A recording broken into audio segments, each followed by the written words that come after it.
चिकित्सा का चक्कर। चिकित्सा की आवश्यकता तब होती है जब व्यक्ति अस्वस्थ हो, या तो भोजन या श्रम की अति करने से अथवा स्वास्थ्य के नियमों की अवहेलना करने से। भोजन करने व पचाने की सबकी अपनी अपनी क्षमता होती है और ये क्षमता भी सदा समान नहीं रहती। क्षमता की अनदेखी करने से अपच हो जाता है और पेट में अन्न विष का रूप ले लेता है। यह उन्हें होता है जो कुछ भी, कभी भी, कहीं भी और कहीं से भी खा लेते हैं। भोजन को मुंह में पहुंचाना बड़ा सरल है, परंतु आगे की क्रिया जिन अंगों को करनी होती है वे अत्यंत कोमल और संवेदनशील होते हैं। इस कर्म में लापरवाही का मतलब है बीमारी को प्रत्यक्ष बुलावा। मैं बिल्कुल हट्टा कट्टा आदमी हूँ। मेरी आयु लगभग 35 वर्ष की है। आज तक बीमार नहीं पड़ा। लोगों को बीमार देखता हूँ तो मुझे बहुत इच्छा होती है कि किसी दिन मैं भी बीमार पड़ता तो अच्छा होता। यह तो ना था कि मेरे बीमार होने पर भी दिन में 2 बार बुलेटिन निकलते, पर इतना अवश्य था कि मेरे बीमार पड़ने पर हंटले के बिस्कुट, जिन्हें साधारण अवस्था में घरवाले खाने को नहीं देते, दवा की बात और है, खाने को मिलते। और सबसे बड़ी इच्छा तो यह थी कि दोस्त लोग सामने आकर बैठते और गंभीर मुद्रा धारण करके पूछते, कहिए बेढब जी, कैसी तबीयत है, किसकी दवा हो रही है, कुछ फायदा है। जब कोई इस प्रकार से रोनी सूरत बनाकर ऐसे प्रश्न करता तब मुझे बड़ा मजा आता और उस समय मैं आनंद की सीमा के उस पार पहुंच जाता। हाँ, तो मैं एक दिन हॉकी खेल कर आया, कपड़े उतारे, स्नान किया। शाम को ही भोजन कर लेने की मेरी आदत है, पर आज मैच में रिफ्रेशमेंट जरा कुछ ज्यादा खा गया था, इसलिए भूख न थी। श्रीमती जी ने खाने को पूछा। मैंने कह दिया कि आज स्कूल में मिठाई खाकर आया हूँ, कुछ विशेष भूख नहीं है। उन्होंने कहा, विशेष ना सही, साधारण ही सही, मुझे आज सिनेमा जाना है, तुम अभी खा लेते तो अच्छा था, संभव है मुझे आने में देर हो। मैंने फिर इनकार नहीं किया। उस दिन थोड़ा ही खाया। 12 पूड़ियां थी और वही रोज वाली 8 पाव वाली मलाई खा चुकने के बाद पता चला कि प्रसाद जी के यहाँ के बाजार से रसगुल्ले आए हैं। रस तो होगा ही, कल तक संभव है खट्टा हो जाए। 6 रसगुल्ले निगलकर मैंने चारपाई पर धरना दिया। रसगुल्ले छायावादी कविताओं की भांति सूक्ष्म नहीं थे, स्थूल थे। एकाएक रात को 3 बजे नींद खुली। नाभि के नीचे दाहिनी ओर पेट में मालूम पड़ता था कोई बड़ी बड़ी सुइयां लेकर कोच रहा है, परंतु मुझे भय नहीं मालूम हुआ, क्योंकि ऐसे ही समय के लिए औषधियों का राजा, रोगों का रामबाण, अमृत धारा की एक शीशी सदा मेरे पास रहती है। मैंने तुरंत उसकी कुछ बूंदें पान की, दोबारा दवा पी, तिबारा पी। पित्वा पित्वा पुनः पित्वा की सार्थकता उसी समय मुझे मालूम हुई। प्रातःकाल एक डॉक्टर के यहाँ आदमी भेजना पड़ा। डॉक्टर साहब सरकारी अस्पताल के थे। वे घर पर तशरीफ लाए। मैं पूरा हाल भी न कह पाया था कि आप बोले, जबान दिखलाइए, घबराने की कोई बात नहीं है, दवा पीजिए, 2 खुराक पीते पीते आपका दर्द वैसे ही गायब हो जाएगा, जैसे हिंदुस्तान से सोना गायब हो रहा है। मैं तो दर्द से बेचैन था। डॉक्टर साहब साहित्य का मजा लूट रहे थे। चलते चलते बोले, अस्पताल अभी खुला ना होगा, नहीं तो दवा आपको मंगानी ना पड़ती। खैर, चंद्रकला फार्मेसी से दवा मंगवा लीजिएगा, वहाँ दवाइयाँ ताजी मिलती हैं। बोतल में गर्म पानी करके सेकिएगा। दवा पी गई। गर्म बोतलों से सेक आरंभ कर दी गई। सेकते सेकते छाले पड़ गए, पर दर्द में कमी ना हुई। दोपहर हुई, शाम हुई, पर दर्द ने मुझसे ऐसा प्रेम दिखलाया कि हटने का नाम दूर। लोग देखने के लिए आने लगे। मेरे घर पर मेला लगने लगा। ऐसे ऐसे लोग आए कि कहाँ तक लिखूं। हाँ, एक विशेषता थी, जो आता एक ना एक नुस्खा अपने साथ लेता आता था। किसी ने कहा, अजी कुछ नहीं, हींग पिला दो। किसी ने कहा, चूना खिला दो। खाने के लिए सिवा जूते के और कोई चीज बाकी नहीं रह गई, जिसे लोगों ने ना बताया हो। 3 दिन बीत गए, दर्द में कमी ना हुई। लोग आते मुझे देखने के लिए, पर किसी न किसी विषय पर चर्चा छिड़ जाती थी। मुझे भी कुछ बोलना ही पड़ता था। ऊपर से पान और सिगरेट की चपत अलग, भला दर्द में क्या कमी हो। आखिर में लोगों ने कहा कि तुम कब तक इस तरह पड़े रहोगे, किसी दूसरे की दवा करो। लोगों की सलाह से डॉक्टर चूहा नाथ कातर जी को बुलाने की सलाह हुई। आप लोग डॉक्टर साहब का नाम सुनकर हंसेंगे, पर यह मेरा रोष नहीं है, उनके माँ बाप का दोष है। यदि मुझे उनका नाम रखना होता तो अवश्य कोई साहित्यिक नाम रखता। आप लंदन के FRCM थे। खैर, डॉक्टर साहब बुलवाए गए। आते ही हमारे हाल पर रहम किया और बोले, मिनटों में दर्द गायब हुआ जाता है, थोड़ा गर्म पानी कराइए, तब तक यह दवा मंगवाइए। एक पुर्जे पर आपने दवा लिखी, पानी गर्म हुआ, दवा आई। डॉक्टर बाबू ने तुरंत एक पिचकारी निकाली, उसमें एक लंबी सुई लगाई, पिचकारी में दवा भरी और मेरे पेट में वह सुई कोचकर दवा डाली। डॉक्टर साहब कुछ कर और मुझे सांत्वना देकर चले गए। उसके बाद मुझे नींद आ गई और मैं सो गया। मेरी नींद कब खुली कह नहीं सकता, पर दर्द में कमी हो चली थी। दूसरे दिन प्रातःकाल पीड़ा रफूचक्कर हो गई थी। कोई 2 सप्ताह मुझे पूरा स्वस्थ होने में लगे। बराबर डॉक्टर चूहा नाथ कातर जी की दवा पीता रहा। दवा के स्वाद का क्या कहना, शायद मुर्दे के मुख में डाल दी जाए तो वह भी तिलमिला उठे। 15 दिन के बाद मैं डॉक्टर साहब के घर गया, उन्हें धन्यवाद देने के लिए। मैंने पूछा कि अब तो दवा पीने की कोई आवश्यकता न होगी। वे बोले, यह तो आपकी इच्छा पर है, पर यदि आप काफी एहतियात न करेंगे तो आपको अपेंडिसाइटिस हो जाएगा। आपकी श्रीमती जी बड़ी भाग्यवती हैं।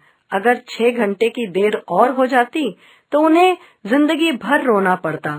वह तो कहिए कि आपने मुझे बुला लिया, अभी कुछ दिन दवा पीजिए। इसी बीच डॉक्टर महोदय ने ऐसे मर्जों के नाम सुनाए कि मेरी तबीयत फड़क उठी। भला मुझे ऐसे मर्ज हुए जिनका नाम साधारण क्या, पढ़े लिखे लोग भी नहीं जानते। मालूम नहीं ये मर्ज सब डॉक्टरों को मालूम है कि केवल हमारे डॉक्टर कातर जी को ही मालूम है। खैर, मैंने दवा जारी रखी। अभी 1 सप्ताह भी ना पूरा हुआ था कि 2 बजे दिन के एकाएक फिर दर्द रूपी फौज ने मेरे शरीर रूपी किले पर हमला किया। डॉक्टर साहब ने जिन जिन भयंकर मर्जों का नाम लिया था, उनका स्वरूप मेरी रोती हुई आंखों के सामने नृत्य करने लगा। मैं सोचने लगा कि हुआ हमला उन्हीं में से किसी एक मर्ज का। तुरंत डॉक्टर साहब के यहाँ आदमी दौड़ाया गया कि इंजेक्शन का सामान लेकर चलिए। वहाँ से आदमी लौट आया कि डॉक्टर साहब कहीं गए हैं। इधर मेरी हालत क्या थी, उसका वर्णन यदि सरस्वती शॉर्टहैंड से भी लिखे तो भी संभवतः समाप्त न हो। हवाई जहाज के पंखे की तेजी के समान तो करवटें बदल रहा था। इधर मित्रों और घरवालों में कॉन्फ्रेंस हो रही थी कि अब कौन बुलाया जाए, पर निशस्त्रीकरण सम्मेलन की भांति कोई न किसी की बात मानता था, न कोई निश्चय। अंत में हमारे मकान के बगल में रहने वाले पंडित जी की विजय हुई और आयुर्वेदाचार्य, रसज्ञ रंजन, चिकित्सा मार्तंड, कविराज पंडित सुखदेव शास्त्री को बुलाने की बात तय हुई। कोई आधे घंटे बाद वैद्य जी एक पालकी पर तशरीफ लाए। आकर आप सामने मेरी कुर्सी पर बैठ गए। आप धोती पहने हुए थे और कंधे पर एक सफेद दुपट्टा डाले हुए थे। इसके अतिरिक्त शरीर पर सूत के नाम पर केवल जनेऊ था, जिसका रंग देखकर यह शंका होती थी कि कविराज कुश्ती लड़कर आ रहे हैं। वैद्य जी ने कुछ और न पूछा, पहले नाड़ी हाथ में ली। 5 मिनट तक एक हाथ की नाड़ी देखी, फिर दूसरे हाथ की। बोले, वायु का प्रकोप है। यकृत से वायु घूमकर पित्ताशय में प्रवेश कर आंत्र में आ पहुंची है। इससे मंदाग्नि का प्रादुर्भाव होता है और इसी कारण जब भोज्य पदार्थ प्रतिहत होता है तब शूल का कारण होता है। कविराज जी मालूम नहीं क्या बक रहे थे और मेरी तबीयत दर्द और क्रोध से एक दूसरे ही संसार में छटपटा रही थी। आखिर मुझसे ना रहा गया। मैंने एक सज्जन से कहा, जरा अलमारी से आपटे का कोष तो लेते आइए। यह सुनकर लोग चकराए। कुछ लोगों को संदेह हुआ कि अब मैं होश में नहीं हूँ। मैंने कहा, दवा तो पीछे होगी, मैं पहले समझ तो लूं कि मुझे रोग क्या है। तत्पश्चात वैद्य जी चरक और सुश्रुत के श्लोक सुनाने लगे। अंत में कहा, देखिए मैं दवा देता हूँ और अभी आपको लाभ होगा। पंडित जी ने दवा दी, कहा कि अदरक के रस में इस औषधि का सेवन करना होगा। खैर साहब, फीस दी गई। किसी प्रकार वैद्य जी से पिंड छूटा। 2 दिन दवा पी गई। कभी कभी दर्द कम तो अवश्य हो जाता, पर पूरा दर्द ना गया। दर्द CID के समान पीछा छोड़ता ही ना था। चारपाई पर पड़ा रहने लगा। दिन को मित्रों की मंडली आती थी, वह आराम देती थी कम, दिमाग चाटती थी ज्यादा। एक सज्जन मुझे देखने तशरीफ लाए। बोले, साहब आप किसी भारतीय हकीम को दिखलाइए। मैंने सोचा कि वैद्य राज को तो मैंने दिखा ही लिया, हकीम भी सही। हकीम साहब आए। यद्यपि मैं अपनी बीमारी का जिक्र और अपनी बेबसी का हाल लिखना चाहता हूँ, पर हकीम साहब की पोशाक और उनके रहन सहन तथा फैशन का जिक्र ना करना मुझसे ना हो सकेगा। सर्दी बहुत तेज नहीं थी। बनारस में बहुत तेज सर्दी नहीं पड़ती, फिर भी ऊनी कपड़ा पहनने का समय आ गया था। परंतु हकीम साहब चिकन का बनदार कुर्ता पहने हुए थे। सिर पर बनारसी लोटे की तरह टोपी रखी हुई थी। जूता कामदार दिल्ली वाला था। हकीम साहब दुबले पतले इतने थे कि मालूम पड़ता था कि अपनी तंदुरुस्ती अपने मरीजों को बांट दी है। हकीम साहब में नजाकत भी बला की थी। रहते बनारस में मगर कान काटते थे लखनऊ के। आते ही मैंने सलाम किया, जिसका उत्तर उन्होंने मुस्कुराते हुए बड़े अंदाज से दिया और बोले, मिजाज कैसा है? मैंने कहा, मर रहा हूँ, बस आपका ही इंतजार था। अब यह जिंदगी आपके ही हाथों में है। हकीम साहब ने कहा, या रब, आप तो ऐसी बातें करते हैं गोया जिंदगी से बेजार हो गए हैं। भला ऐसी गुफ्तगू भी कोई करता है? मरे आपके दुश्मन, नब्ज तो दिखाइए। खुदा बंद करीम ने चाहा तो आनन फानन में दर्द रफूचक्कर होगा। मैंने कहा, अब आपकी दुआ है। आपका नाम बनारस ही नहीं हिंदुस्तान में लुकमान की तरह मशहूर है, इसलिए आपको तकलीफ दी गई है। 10 मिनट तक हकीम साहब ने नब्ज देखी, फिर बोले, मैं नुस्खा लिखे देता हूँ, इसे आप पीजिए, इंशाअल्लाह जरूर शिफा होगी। हकीम साहब चलने को तैयार हुए और उठे। उठते उठते बोले, जरा एक बात का ख्याल रखिएगा कि आजकल लोग दवाइयाँ पुरानी रखते हैं। मेरे यहाँ ताजी दवाइयाँ मिलती हैं। दर्द फिर कम हो चला, परंतु दुर्बलता बढ़ चली थी। कभी कभी दर्द का दौरा भी अधिक वेग से हो जाता था। घर वालों को और मुझे भी दर्द के संबंध में विशेष चिंता होने लगी थी। कोई कहता था कि लखनऊ जाओ, कोई एक्सरे का नाम लेता था। किसी ने राय दी कि जल चिकित्सा कीजिए। एक सज्जन ने कहा, यह सब कुछ नहीं, आप होम्योपैथी इलाज शुरू कीजिए, देखे कितनी शीघ्रता से लाभ होता है। बोले, साहब इन नन्ही नन्ही गोलियों में मालूम नहीं कहाँ का जादू है। साहब जादू का काम करती हैं, जादू का। इस बीच मेरी नानी की मौसी मुझे देखने आई। उन्होंने बड़े प्रेम से देखा। बोली, मैं तो पहले ही सोच रही थी कि यह कुछ ऊपरी खेल है। मैंने पूछा, ये ऊपरी खेल क्या है नानी? बोली, बेटा सब कुछ किताब में थोड़ी ही लिखा रहता है। बात यह है कि किसी चुड़ैल का फसाद है। मेरी स्त्री और माता की ओर देखकर कहने लगी, देखो ना, इसकी बौरानी कैसी खड़ी है, कोई चुड़ैल लगी है, किसी को दिखा देना चाहिए। मैंने कहा, डॉक्टर तो मेरी जान के पीछे पड़ गए हैं, क्या चुड़ैल उनसे भी बढ़कर है? जब सब लोग चले गए तब मेरी पत्नी ने कहा, तुम लोगों की बात मान क्यों नहीं लेते? कुछ हो ना हो, इसमें तुम्हारा हर्ज ही क्या है? मेरे दर्द में किसी विशेष प्रकार की कमी ना हुई। ओझा से तो किसी प्रकार की आशा क्या करता, पर बीच बीच में दवा भी होती जाती थी। कुछ लाभ अवश्य हुआ, परंतु पूरा फायदा ना हुआ। अब मैंने पक्का इरादा कर लिया कि लखनऊ जाऊं। जो बात काशी में नहीं हो सकती, लखनऊ में हो सकती है। वहाँ सभी साधन हैं। सब तैयारी हो चुकी थी कि इतने में एक और डॉक्टर को एक मेहरबान लेवा लाए।